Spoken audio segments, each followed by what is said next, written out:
Bonjour à toutes et à tous, je suis ravie de vous retrouver pour cette nouvelle saison de Smart Éducation, un magazine, vous le savez, dédié à l'éducation de demain, aux nouvelles formations, aux nouveaux métiers, aux nouvelles pédagogies, également aux nouvelles technologies de l'éducation. Ce sera le cas aujourd'hui puisque nous ferons un focus sur deux solutions. D'abord celle d'une ancienne professeure lyonnaise, un chatbot nommé Cathy pour lutter contre le harcèlement scolaire, mais également une solution d'orientation. La start-up J'Explore, grâce à la réalité virtuelle, propose aux jeunes un accompagnement sur mesure à l'orientation et donc à l'emploi. Et nous sommes d'abord avec Lydie Catalano, cofondatrice d'IA Médical et du chatbot Cathy. Bonjour Lydie. Bonjour. Merci beaucoup de nous accompagner aujourd'hui dans Smart Éducation. Cathy, créée pour lutter contre le fléau du harcèlement scolaire, destinée aux enseignants, aux parents et aux témoins et aux victimes de harcèlement, un peu à tout le monde. Lydie Catalano, qu'est-ce qui vous a poussé, vous, dans votre parcours, à vous intéresser à cette question particulière du harcèlement ? Alors déjà, j'ai fait 10 ans dans l'enseignement, ce qui m'a permis de me retrouver face à des situations de harcèlement. J'ai été moi-même un enfant harcelé. Et donc, quand je me suis réorientée et reconvertie, ça me semblait important d'utiliser la technologie pour pouvoir répondre à ce problème et donner des outils qui soient accessibles et faciles à comprendre, que vous soyez parent, que vous soyez enseignant ou dans une équipe pédagogique, ou enfin que vous ayez besoin de parler ou de témoigner de quelque chose. Alors pourquoi un chatbot et puis pourquoi Cathy ? Alors, un chatbot, parce que c'était avant ChatGPT, mais c'est quelque chose qui est très facile à prendre en main. On a deux possibilités, ou vous faites en clic parce que vous ne savez pas trop comment formuler votre question, ou alors vous pouvez l'interroger directement et il va vous ramener vers des ressources. Et pourquoi Cathy ? Parce qu'à chaque fois que IA Médical fonctionne ou lance un projet, on va être accompagné d'autres professionnels de terrain. Donc, je ne voulais pas me servir que de mon expertise d'enseignante. J'ai eu la chance de rencontrer par LinkedIn Catherine Verdier, qui m'a donné beaucoup de contenu et qui m'a proposé de faire des visios gratuites, ce qui nous permettait du coup d'inscrire des enfants à des groupes de parole, des parents, via son association. Quel est le profil de cette Catherine Verdier ? Catherine Verdier, elle est psychologue spécialisée dans le harcèlement scolaire. Donc vous disiez un système, donc intelligence artificielle basée sur un système de questions-réponses. Combien de questions, combien de réponses ? Voilà, donnez-nous quelques exemples. On va peut-être voir s'afficher à l'écran justement comment ça marche, comment ça s'affiche. Alors, en fait, combien, je ne pourrais pas vous dire parce qu'il y en a trop. Aujourd'hui, on est autour entre 300 et 400 possibilités. Donc, vous pouvez naviguer à l'intérieur en fonction de ce que vous souhaitez. Et du coup, on va vous donner accès à des sites externes, à des livres ou justement aux visios que propose Catherine Verdier via Amazing Kids, qui est son association. Ça, c'est peut-être une question un peu plus tech, on va dire, que éducative. Comment vous l'avez entraînée, cette intelligence artificielle ? Comment ça marche ? Alors, on a fait deux choses. Déjà, on a regardé les besoins utilisateurs parce qu'on a de la chance que aujourd'hui, les élèves parlent beaucoup via les réseaux sociaux. Donc, on a été capté de la donnée sur des forums. Et ensuite, on a été vraiment aidé par le contenu de Catherine pour pouvoir formuler de manière pédagogique les réponses. Ce qui était vraiment important, qu'elle ne puisse pas générer de réponses. Et les ressources, vers quelles ressources exactement les utilisateurs sont redirigés ? Vous nous avez dit, mais comment ça marche ? C'est des partenariats que vous avez établis avec ces sites internet ? Alors, en fait, c'est des sites internet publics qui sont déjà connus, mais qui ne sont pas forcément toujours diffusés. Donc, en fait, on les a recensés. Vous avez besoin de l'autorisation, non, pour amener vers... À partir du moment où vous donnez gratuitement, tous nos outils sont gratuits chez IA Médical.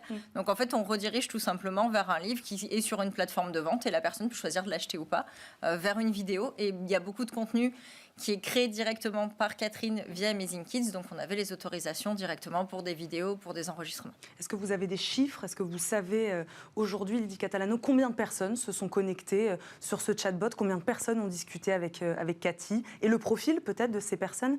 Alors, le profil, on ne prend pas de données personnelles. Je peux vous dire quels sont les parcours les plus consultés. Donc, aujourd'hui, on a beaucoup de parents qui ont des enfants qui subissent du harcèlement suite à des handicaps. Et en moyenne, malheureusement, en fin d'année, on faisait 100 conversations et heureusement, en été, on en fait 20 à 30 par jour. L'intention, c'est donc bel et bien de donner de l'information. On ne révolutionne pas, on ne répond pas véritablement à ce fléau, comme je disais, du harcèlement scolaire, mais on donne de l'information. Les gens en manquent encore trop aujourd'hui, Lydie Catalano. Alors en fait, c'est simple, je suis enseignant. Je considère que l'information, c'est le pouvoir. Oui. Donc aujourd'hui, l'État français a mis en place énormément de choses. Il y a énormément d'acteurs, de psychologues qui ont écrit des livres qui sont passionnants.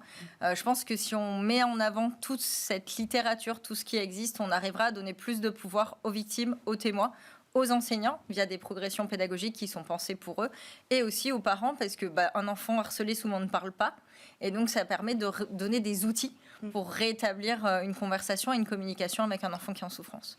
Je le disais, vous êtes cofondatrice d'IA Médicale. C'est vrai qu'on ne voit pas le lien tout de suite. Selon vous, ce sujet du harcèlement scolaire, c'est presque un sujet de santé ? C'est un sujet de santé publique, selon moi, surtout quand on voit où ça nous mène aujourd'hui. Je pense qu'il y a énormément de dépression chez les adolescents, surtout post-Covid, qui ont quand même monté en flèche. Et donc, effectivement, c'est un sujet de santé et la prévention doit être un sujet de santé. Après, on s'appelle IA Médicale parce qu'on fait des chatbots et ça fait IAM, donc IAM Cathy. Lydie Catalano, on a un chiffre, je crois que c'est entre 6 et 10% des élèves qui sont aujourd'hui touchés ou victimes de harcèlement scolaire. Ça représente entre 800 000 et 1 million. C'est ça ? Vous êtes OK avec ces chiffres-là ? Je pense même qu'ils sont minorés parce que moi, je ne serais pas rentrée dans les radars parce que j'avais des parents qui l'ont détecté très vite, qui, à l'époque, pouvaient agir facilement. Et donc, je n'ai jamais été considérée comme un enfant harcelé alors que je me faisais taper dans les toilettes. Donc c'est un sujet qui est encore, où il y a encore besoin de donner des réponses, donner des solutions. Il y en aura toujours. On est une solution parmi tant d'autres et c'est important d'avoir plein de solutions parce qu'il faut des points de contact pour aller discuter avec ses parents, ses profs, ses témoins et ses victimes. On va finir, Lydie Catalano, si vous le voulez bien, par une question que je vais poser à tous mes invités cette année. Quel est selon vous le modèle éducatif idéal ? Question large, mais on peut donner une réponse courte finalement à cette question. Pour moi, c'est une école dans laquelle tout le monde se trouve bien, que ce soit les parents, les enfants et les enseignants, et qui répond aux besoins de chacun avec de l'attention et qui redonne le sourire le matin quand on va tous dans l'établissement scolaire. On va terminer là-dessus. Merci beaucoup Lydie Catalano d'avoir répondu à nos questions aujourd'hui, de nous avoir présenté votre chatbot. Cathy, je rappelle, vous êtes la cofondatrice d'IA Médicale et donc de ce chatbot. Merci beaucoup d'avoir été avec nous. Je vous propose maintenant d'accueillir notre deuxième invité. Gennady Pak, fondateur de la start-up J'Explore, est avec nous. Bonjour. Bonjour. Bienvenue dans Smart Education. J'Explore, je le disais tout à l'heure, accompagne les jeunes dans la découverte du monde professionnel grâce à la réalité virtuelle. Vous nous avez amené le casque d'ailleurs, il est juste là. Ma première question est simple. Comment vous est venue l'idée d'appliquer la VR à la découverte des métiers ? Alors aujourd'hui, dans le secteur de l'orientation et la découverte des métiers, aujourd'hui, on fait face depuis pas mal d'années à des problématiques sur la relation école-entreprise. Donc, côté entreprise, nous avons une crise de l'attractivité des métiers, une crise des métiers en tension, et c'est une situation qui va s'aggraver de plus en plus dans les années à venir. Les dernières études de France Stratégie disent que 56%, donc à peu près un métier sur deux, des métiers en tension verraient sa situation s'aggraver dans les années à venir. Ça, c'est côté entreprise. Donc, il faut renouveler la manière d'attirer les jeunes, attirer les publics vers des métiers essentiels, en fait, qui poussent notre économie à exister, en fait. Côté entreprise, côté école, on est plutôt sur une nouvelle forme d'éducation et d'orientation. Avant, nos parents, ils avaient un seul métier toute leur vie. Maintenant, on est plutôt à 5 à 13 fois de changement de parcours dans notre carrière. Donc, ça change beaucoup.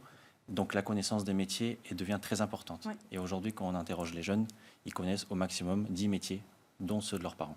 Dont l'intérêt justement de leur faire découvrir plein de métiers. Vous parlez des jeunes, quel est le profil de ces jeunes justement concernés par cette solution ? C'est des collégiens, des lycéens, des étudiants, dites-nous. Alors avec J'Explore, nous accompagnons les jeunes à partir de la 5e, donc 5e, 4e, 3e, côté collège, sur vraiment la thématique de la découverte des métiers, des lycéens notamment sur la voie professionnelle, pour les orienter vers des métiers porteurs par rapport à leur filière, et puis des publics jusqu'à 25 ans qui ont subi des parcours de décrochage dans les missions locales, dans les associations spécialisées, pour les raccrocher en fait à des parcours professionnels, que ce soit à travers des filières courtes ou des filières plus longues, notamment sur de nouveaux métiers. Moi, je dis toujours, pour être brancardier, il faut 3 jours de formation. Pour être développeur, il faut 3 mois. Donc, c'est pas très long, en fait. Comment ça marche, alors, exactement ? Dans quel lieu ? Je ne sais pas, est-ce que le jeune, il est projeté dans un bureau, dans une usine, dans un atelier ? Voilà, comment ça marche ?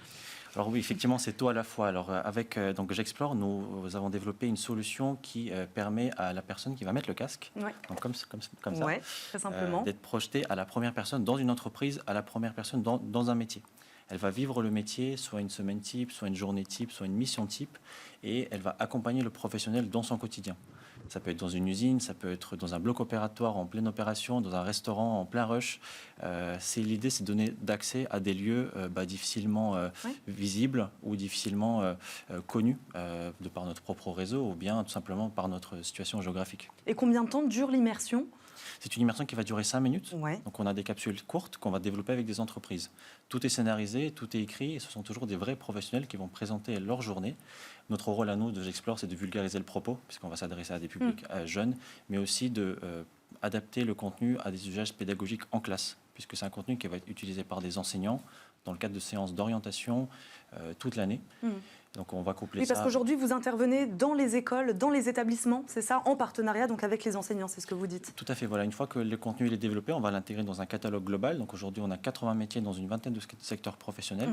Et pour chaque métier, nous avons des ressources pédagogiques, des fiches métiers, des fiches secteurs, des fiches formation, des trames pour les enseignants, parce que les enseignants aussi, ils ne connaissent pas forcément bien tous les métiers du monde. Voilà. C'est le but aussi de les équiper, de les outiller. Et eux, ils vont les déployer dans le cadre de leurs actions, des forums métiers, des séances d'orientation toute l'année en classe, d'accompagnement des publics aussi à besoins particuliers comme les SECPA ou les 3e prépa métiers. L'idée, c'est que chaque élève puisse y accéder à travers des formats d'ateliers. Donc on a des valises, des kits de 15 casques. Un enseignant va pendant 1 heure déployer son atelier pour découvrir par exemple 4 à 5 métiers de différents secteurs. 80 métiers, vous parliez tout à l'heure des métiers en tension, les métiers qui sont en tension de recrutement. Comment vous les avez choisis, ces métiers? Est-ce que c'est aussi peut-être les entreprises qui font appel à vous en disant bon, on manque d'attractivité aujourd'hui clairement auprès des jeunes, on aurait besoin d'une solution comme J'Explore, voilà comment ça marche. Est-ce que vous vous dites bon, nous il nous faut un panel assez large et puis il y a des entreprises qui viennent toquer à votre porte en vous disant bah, nous ça nous intéresse?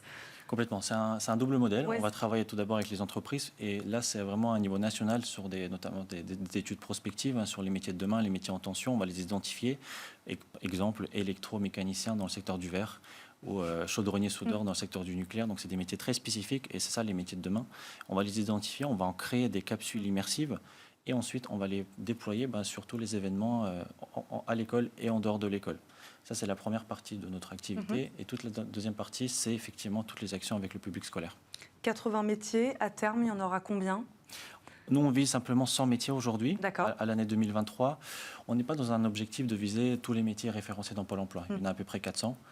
L'idée, ce n'est pas de rentrer dans un catalogue trop élargi, parce que quand il y a trop de choix, ça tue aussi le choix, comme on dit. Donc on est là surtout pour leur pousser des thématiques et des secteurs et des métiers en lien avec leur projet personnel. Et bien sûr, l'élève, il n'a pas que nous. Il y a bien sûr d'autres dispositifs qui existent pour découvrir des métiers, pour faire des stages. On incite à faire les stages, c'est toujours mieux que le virtuel. Même si on a vu que depuis la crise sanitaire, les outils virtuels ont favorisé, ont permis la continuité pédagogique. Et c'est là, en fait, on va s'inscrire avec J'Explore. On a compris l'intérêt de l'immersion. Une question bonus que je vais poser à tous mes invités cette année, Gennady Pak. Quel est selon vous le modèle éducatif idéal? Et on terminera là-dessus.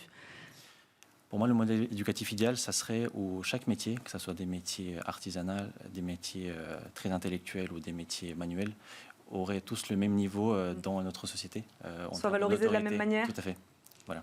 C'est une belle réponse. Merci beaucoup, Gennady Pak, d'avoir répondu à nos questions, de nous avoir présenté votre start-up, la start-up J'Explore. On l'a compris, partir à la découverte du monde professionnel grâce à la réalité virtuelle. Merci beaucoup de nous avoir accompagnés. Merci beaucoup. Merci à vous de nous avoir suivis. On se retrouve évidemment très très vite sur Bismart dans un nouvel épisode de Smart Éducation. À très vite. Ciao.